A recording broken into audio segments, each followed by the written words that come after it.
রমজান মাসে আল্লাহ দুইটা জিনিস দিলেন। একটা হচ্ছে কুতিবা আলাইকুমুস সিয়াম, তোমাদের উপরে রোজাকে ফরজ করা হয়েছে। দুই নাম্বার হচ্ছে রমজান মাসে আমাদেরকে আল্লাহ যে দান করলেন সেটা শাহরু রমাদান আল্লাযী উনজিলা ফীহিল কুরআন হুদাল লিন-নাস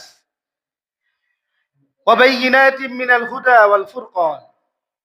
আল্লাহ বলেন যে রমজান মাস, যে মাসে আমি নাজিল করেছি কুরআন, মানুষের হেদায়েত স্বরূপ, ওয়া বাইয়িনাতিন মিনাল হুদা, আল্লাহ সুস্পষ্ট নিদর্শন স্বরূপ, ওয়াল ফুরকান, এবং সত্য মিথ্যার মাঝে পার্থক্যকারী স্বরূপ।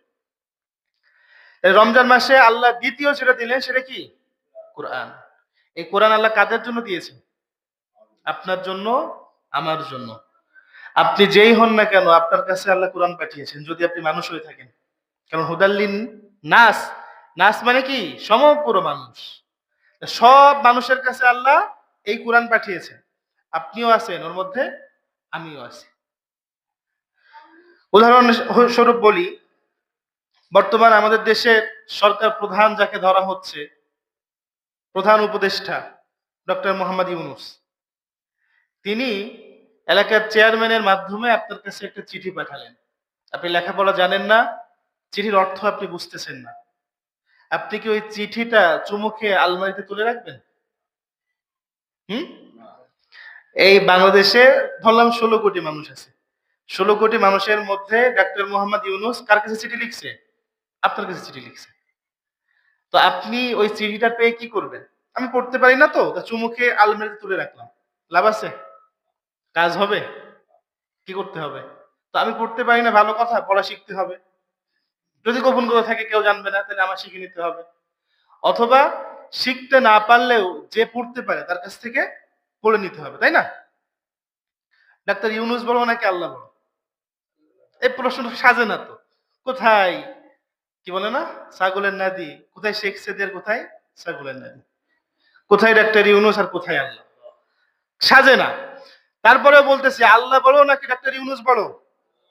আল্লাহ বলো। সেই আল্লাহ আপনার কাছে একটা চিঠি পাঠিয়েছেন।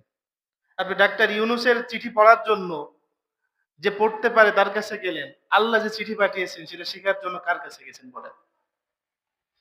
বলেন।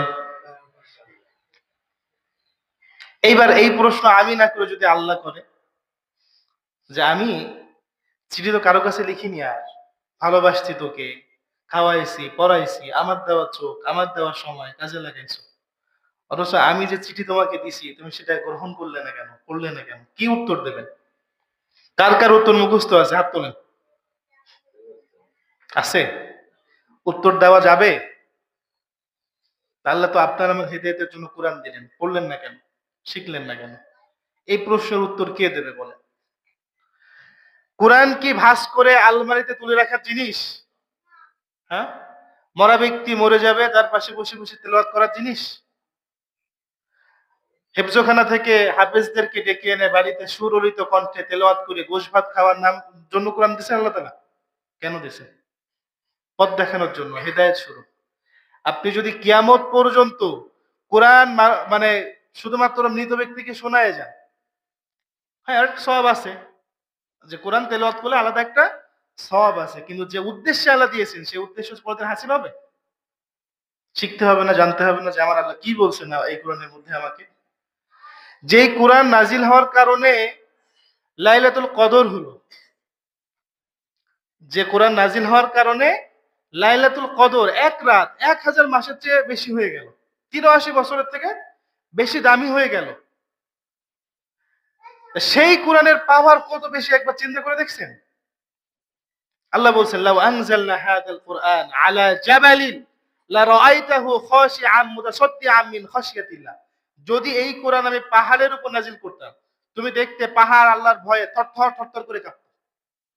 সেই কোরআন আল্লাহ আপনাকে আমাকে দিয়েছেন, অথচ একবার পড়লাম না, পড়ার চেষ্টা করলাম না। তাহলে কিয়ামতের ময়দানে আল্লাহর কাছে কি জবাব দেবেন বলেন? আছে জবাব দেওয়ার কিছু? নাই। কিন্তু যদি কোরআন শিখতে পারেন, পড়তে পারেন, রাত্রে নামাজের মধ্যে দাঁড়া দাঁড়িয়ে কোরআন পড়তে পারেন, তাহলে আপনার জন্য লাভ আছে। কি লাভ? আল্লাহ রাসূল সাল্লাল্লাহু আলাইহি ওয়াসাল্লাম বলেন, আসিয়ামু ওয়াল কুরআনু ইয়াশফাআন লিল আবদি ইয়াউমাল কিয়ামাহ। হাদিসে উল্লেখ নাই যদিও, যে কিয়ামতের ময়দানে আল্লাহ তাআলার কাছে রমজানের রোজা এবং কোরআন, এই দুইটা বান্দার পক্ষ থেকে আল্লাহর কাছে সুপারিশ করবে। সুপারিশ করতে করতে এক পর্যায়ে ঝগড়ার পর্যায়ে চলে যাবে। আপনার রোজা বলবে ইয়াকুলু সিয়াম রব্বি ইন্নী মানাতুহু আত-তাআম ওয়াশ-শারাব বিন-নাহার। আল্লাহ, এই বান্দা রোজা রাখার কারণে আমি রোজা হয়ে তাকে খাবার থেকে ফিরাইছি, পান করা থেকে ফিরাইছি। দিনের বেলায় সে খায়নি, কিছু পান করেনি, মন চাইছে, ক্ষুধায় কষ্টে, তৃষ্ণায় কষ্টে, তারপরেও আপনার ভয়ে কিছুই খায়নি। আল্লাহ ফাশাফি'নি ফীহি, আমার শাফাত তার জন্য কবুল করো, আল্লাহ তুমি তাকে মাফ করে দাও।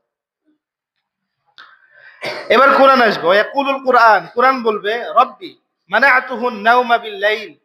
রাত্রে বেলা ওই বান্দা বিছানায় পিঠ লাগায় ঘুমাতে পারতো না, রাত্রে দাঁড়ায় যেত, দাঁড়ায় নামাজের মধ্যে কোরআন তেলাওয়াত করতো।